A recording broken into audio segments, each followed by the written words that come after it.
Hi guys, how you doing? I'm Micks Mowers and Merman, and welcome to my channel. I thought I'd do a quick little video really, because I've had lots of messages to sort of say, Mick, where you been? Seen no videos for a couple of months and what have you. So I thought I'd do a video because I have been absent from YouTube for probably 3 months now, give or take. And I thought I'd try and just give my explanation why, because obviously you guys have been following me and you've heard nothing, so that's what it is. I've not been down the shed for about 3 months total. Although it is winter time, or just coming out of winter time, coming into spring, and there's not a lot to do anyway, but there's always something for me to do. But I've had absolutely no motivation whatsoever to go down the shed. I've been down the garden cutting some trees up and what have you, which I've nearly finished. And there will be a video on that very, very soon. But the reason I haven't put any content out is because my dad, as some of you may know, has got Alzheimer's Dementia. And over the past sort of 3 months, he has taken a very, very steep downwards decline. With lots of other dementias, you tend to get a bit of a step to it, but with Alzheimer's, it is a gradual decline. And my mum is his sole carer, and then there's me and my sister who are the main backup carers, and we're supported by my wife Sue and by my brother-in-law James. And then they've got my other brother who lives across the way, and my other brother Vince up north or Lincolnshire, who haven't really been involved in the direct care. But my dad has become extremely tricky to manage, and we're having to sort of play catch up with regards to his care, and it's taken a huge strain on the family, to the point where the family is actually now nearly labelled as in crisis. So we've had some ups and some downs. Today apparently is a good day, which is fantastic to hear. Mum is not having to wrestle with him. Not physically, but just throughout the day. The problem we have is that my mum, her nickname is Maz, and her real name is Marilyn. And my dad has always called her Marilyn from when they first got together, and it wasn't until we came along that we thought up this nickname for mum as Maz. So my dad has then started to call my mum Maz in the later parts of their marriage.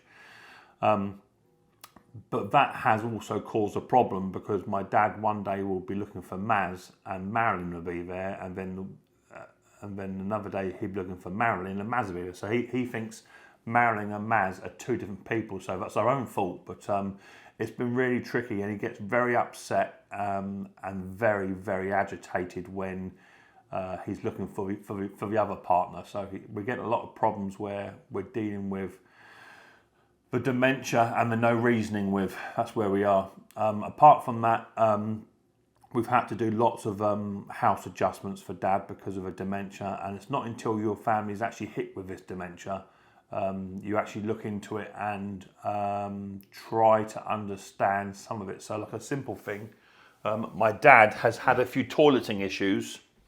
I won't go into detail, but with dementia, they say that commonly in the UK, a bathroom is completely white. White sink, white toilet, white bath, whitish cream tiles, whatever.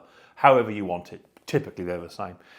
And people with dementia, they can't actually tell the difference between these things. It looks like a white blanket, effectively. So we've had a few hygiene problems with my dad, and so I've had to go out and purchase some red toilet seats.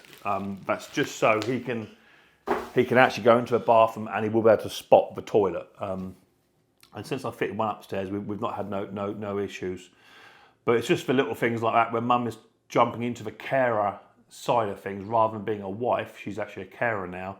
We're having to make some adjustments, so I had to put a second banister up the staircase, because he just had a knee operation done, which that was horrendous, because having someone with dementia in hospital, Oh my God, it was absolutely shocking. So we spent a lot of time with Dad assisting him in the hospital. He wanted to get out. He thought my dad was always a painter and decorator by trade. And he thought when he woke up in the morning or at night time, he thought he was actually at work and he had to go and paint the hospital. And when they wouldn't let him out of the bed because his knee had just been done, it caused a few issues. So I know some of you probably say you don't have to explain, Mick. I get that, but sometimes talking about it does help. And as I say, I have been absent. So things I've been doing is actually just literally supporting my family, in particular my mum and my dad, and trying to keep things going at home here. Anyway, home is not a problem, but it's just causing a strain. And Mrs. P has been an absolutely massive support for me to look after Dad. So, because don't forget we've got Riley boy here with additional needs, and that's not good. So, for instance, last week my mum said my dad had collapsed on the bed. So I jumped in the old Micks Mowers mobile, shot out the door, jumped in the van, and I got to where my mum lives within about 4.5 minutes, and they live about 6 miles away. When I got there, I think he had just passed out. I think that's what happened, due to no underlying cause, no illness, no infection or nothing. But I think he got so worked up that he passed out. But of course, my mum, she's in her 70s herself. She thought that dad had collapsed. So we're getting lots of phone calls, bits and pieces from mum. Can you help me out? Dad's in a bit of a 2 and 8, and he's not being very compliant. Is a good word to use. He's not aggressive, but he is aggressive verbally, which is not something my dad really was ever very aggressive. He's a bit like me, a bit rough and ready, but he was never aggressive in that manner. But now he's starting to show some signs of some aggression, which is not nice to see, but it's what we just have to deal with. So I tend to be the one going down in the early hours or late at night or whenever mum needs me for additional support, and he doesn't tend to tackle me, which is quite nice. And we do tend to get him turned around within about 20 minutes, half an hour, but sometimes it can be quite tough. So in between all of that, we're doing legal stuff, trying to protect my mum's asset, her house, because my dad will be going into care at some point, and or in the near future. And we're just trying to get the local council, to provide some form of care for my mum and dad. We've had some assessments done which take about 2 hours each, and oh my God, it's just every day there's someone to ring, someone to chase, someone to do, and it's been quite taxing. It's been quite taxing, to say the least. So that's where we are.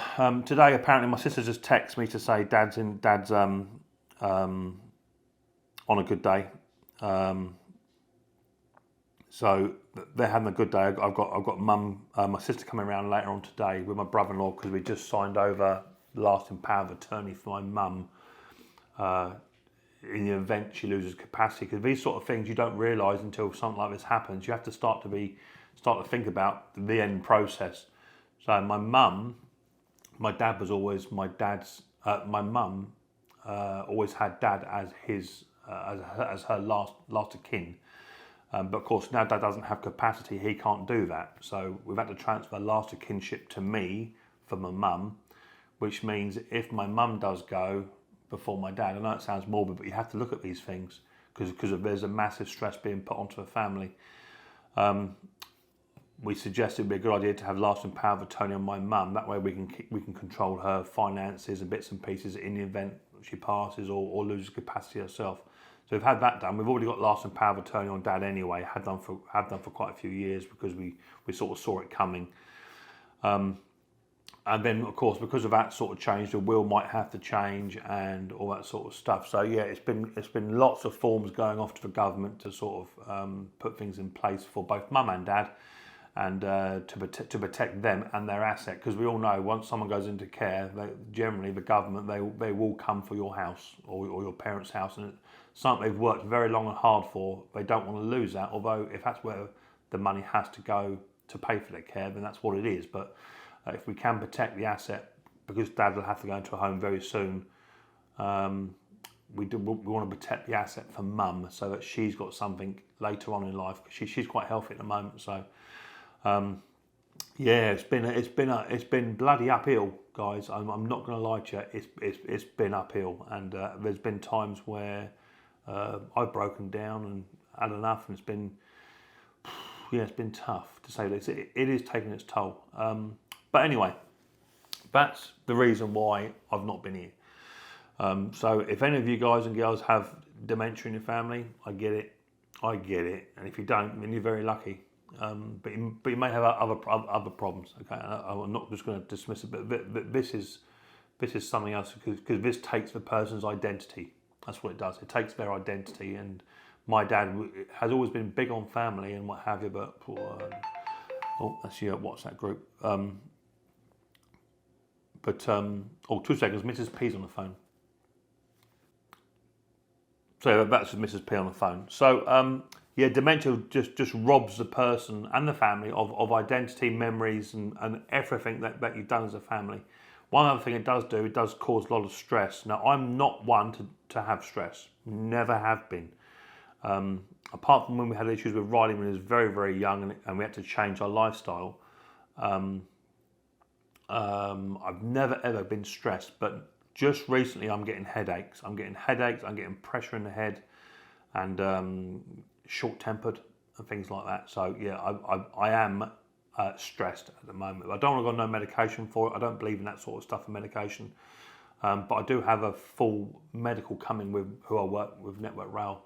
I've got my full medical due end of next month. So they do everything there. They do the whole lot. So that will give me a nice sort of baseline readout of how my own health is doing. So, but we've got high blood pressure machines here, and my blood pressure is up, but it's not bad. But yeah, it does make you stressed out. And I know what the answer is. The answer is get your ass down the shed, Mick, and get some videos done and go where you're happy. And that's what I need to do, but I just can't do it at the moment because literally I'm working nights, getting up at 10:30, 11 o'clock in the morning, check my phone, make sure that my dad and mum are okay, and do my normal day-to-day stuff. I mean, I might have to go and do this, do that, ring the council, do that, and that all takes an hour at a time.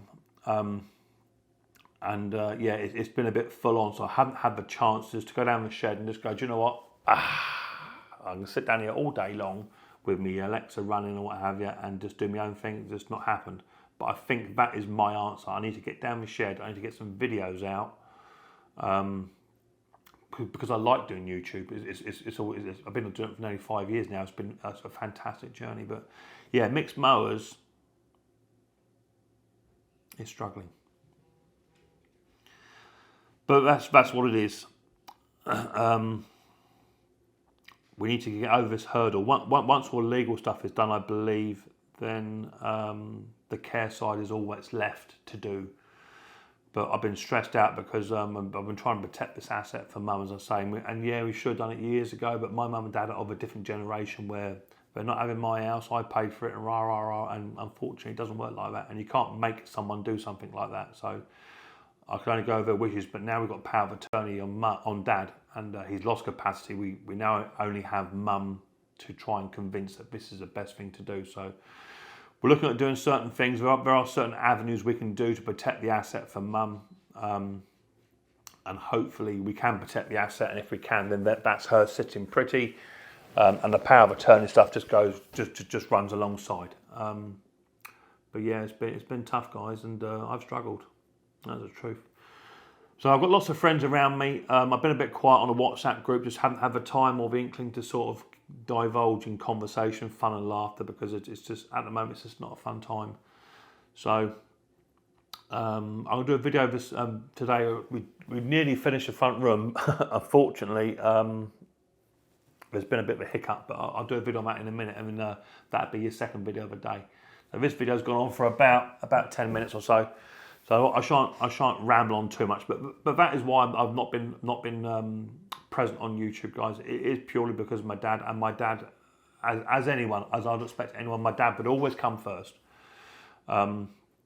So we need to just make sure that my mum is supported and my dad is safe. We've had to put up cameras outside the house for dad, so just in case he tends to wander off, he's at the wandering stage as well. So. So we're having to lock the doors at night time, which most people do anyway, but even during the daytime they're being locked. If mum was to go to the loo or whatever, it's just to lock the doors. I've had to put alarms on the front and back doors. I've had to put a lock on the back gate, and now he feels imprisoned, you know, which is really tough, especially for mum when dad's trying to get out of the house. But fortunately, we've got the camera rigged up, which is brilliant. If you haven't got I got an iGeek camera, and I've got one at the front of my house as well at the back here. The iGeek camera is absolutely fantastic because you can have a live feed thing, and I can actually view my parents' house anywhere, even if I'm at work. I can view it, and it also sets off an alert if a humanoid has been detected. So at 2:30 in the morning when I'm working, if Dad has got out of the house, I can see that on the camera, ring my sister up who lives just around the corner from them, or ring my mum, and try and assist him to get back. But there's lots of other bits and pieces in between that you've got to do with dementia. It's ongoing. And it's a downhill spiral for them, but it's an uphill struggle for us. That's the best way I can describe it. But we're trying our best to do what we can do. But the end result is coming. We know it is. I think dementia has like 7 stages, and my dad is about stage 5. So it's an absolute terrible shame to be losing him this way. But there's nothing I can do but try and support him. But at the moment, that's where we are. So things are a little bit on hold, but I will try and get some videos out for you as and when I feel like it, as and when the weather permits, and as when my dad permits, because my mum and dad will always come first. So that's what it is. Put your comments down below. Any tips, tricks you've got for dementia, any tactics, anything you should or shouldn't be advised on, anything like that. That all helps, right? So put something in there. I know it's a bit of a doom and gloomy video, but that is my life. That is exactly the reason why I'm here. I'm doing Micks Mowers and Merman repairing channels, but I'm also a dad myself, and I'm a son, so I have to do what I have to do. So that's where we are. I'll wrap this video up for now. Thank you for watching. Hit the old thumbs up and subscribe button if you want to do so. I'm going to do a quick little video on our front room because it's nearly finished. We got so close and it all went a bit peculiar, so I'm going to do a quick little video on that